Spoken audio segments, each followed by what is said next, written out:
I'm going to start the assembly on my Famertec MS660 that I got from HL Supply tonight. I'm going to start out by putting the crankshaft in and getting the crankcase halves bolted together. Go ahead and put a little oil on the bearings before it goes together. That way I won't have a dry start up.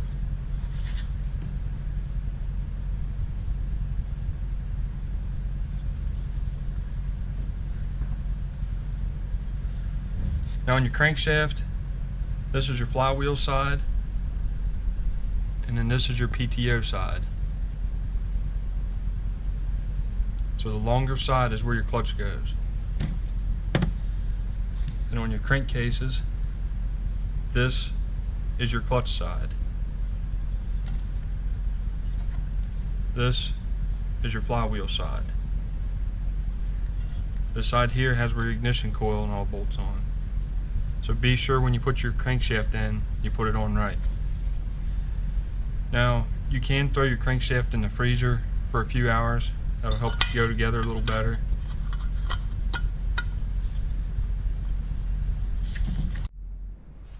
I'm going to take my crankcases over to the press, put them together, put a big socket over it, set it down in the press box, press this side together, and lay this side on, press it together. If you don't have a press, you can just lay the crankcase on some blocks of wood. Be sure you got it supported so you don't break it, and you can tap it together. Alright, I'm over at the press.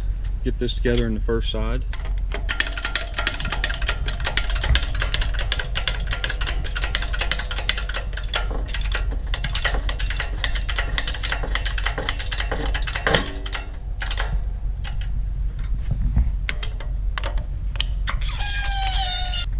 First side together. It does not take very much effort for it to go together. Before you put the second half on, put the gasket on. Be sure you have your dowel pins in your case halves. I have one in this side, the other one's in this side. The dowel pins are there for alignment. Without them, your crankshaft may bind and not turn freely. I'm going to set a big socket down on the crankcase half, not on the bearing, one that is actually on the case.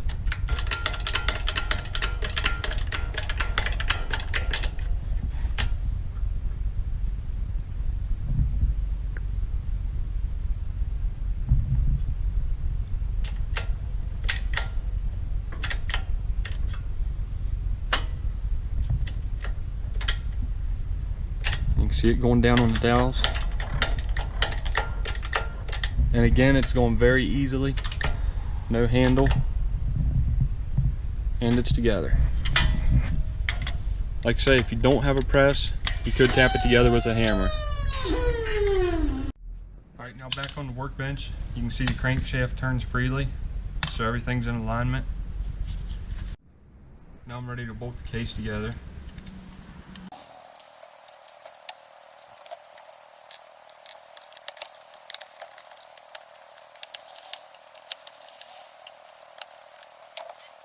Just going to lightly run them down with the impact, just to save time.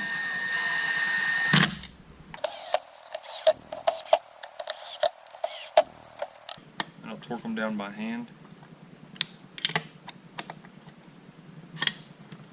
I don't know if you noticed the pattern I'm going. Started here, oops, then here. That way I'm trying to draw it down evenly, like you would a cylinder head or intake manifold.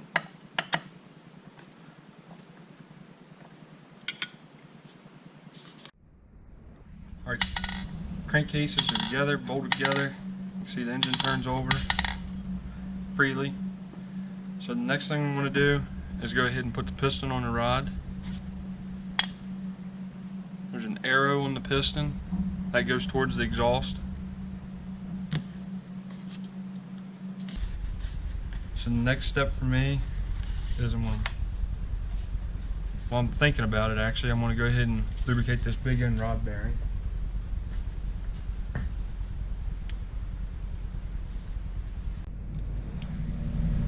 Before you put your piston on, you can go ahead and put one of these circlips on it.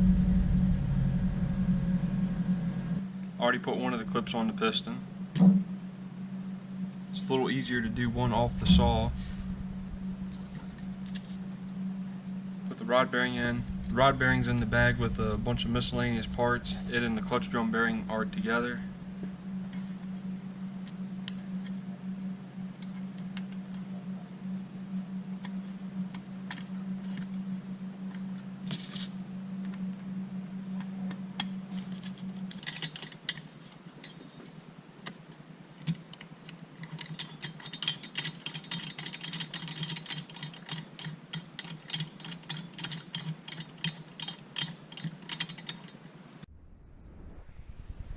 I'm going to take a piece of solder. This is 32 thousandths diameter.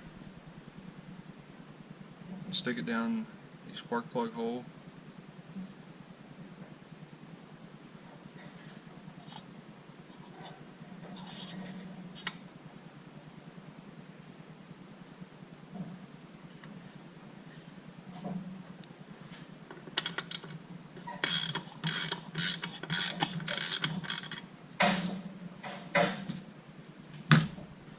Now you can see it flattened it.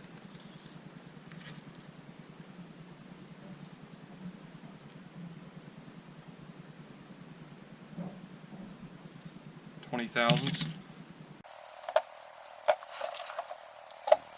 Check it on the other side.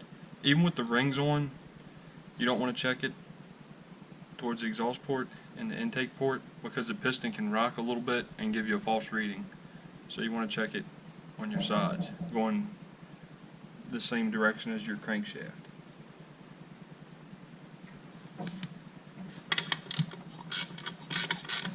I went ahead and stuck the flywheel nut on just to make it a little easier to turn over.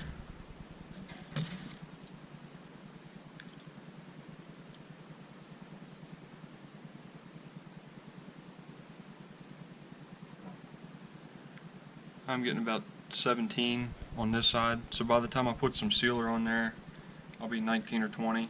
Really don't want to go less than 19 on this saw. So now I'll remove the cylinder again, put some sealer on there.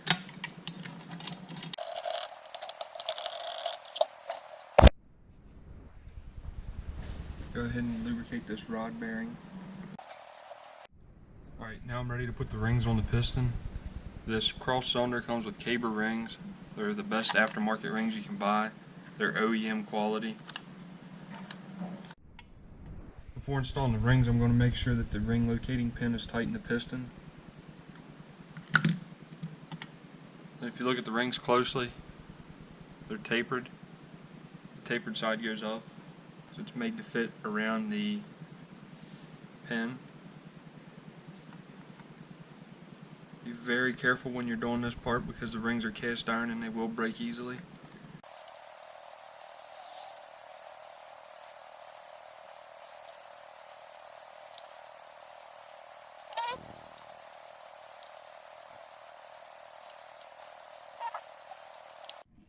Here's what the rings look like on the piston.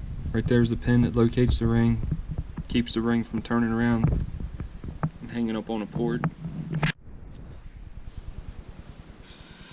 Since I'm going gasketless, I'm going to wipe the crankcase off with some brake clean.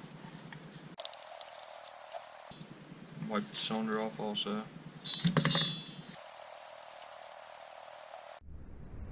I'm using Famertec's Moto Seal.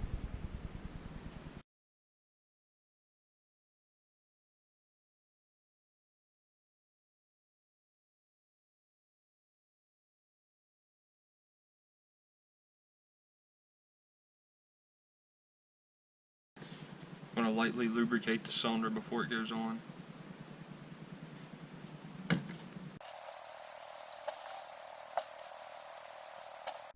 And the piston.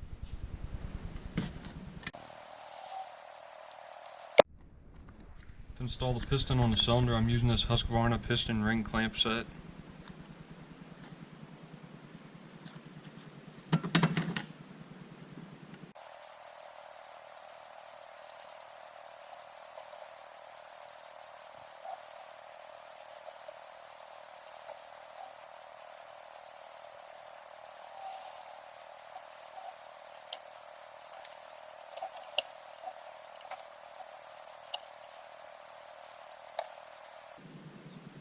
Sealer still looks good.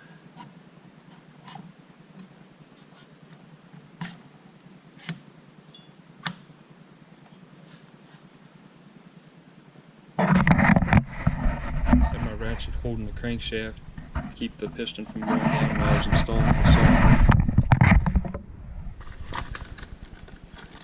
This tool is designed to slide over the connecting rod and sit on your crankcase, but with the sealer I couldn't do that. Now I can start my cylinder bolts.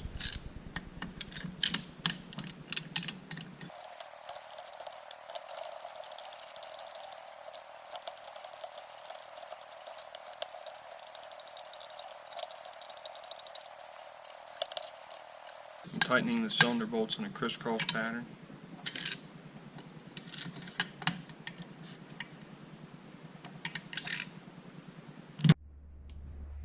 Thanks for watching this video.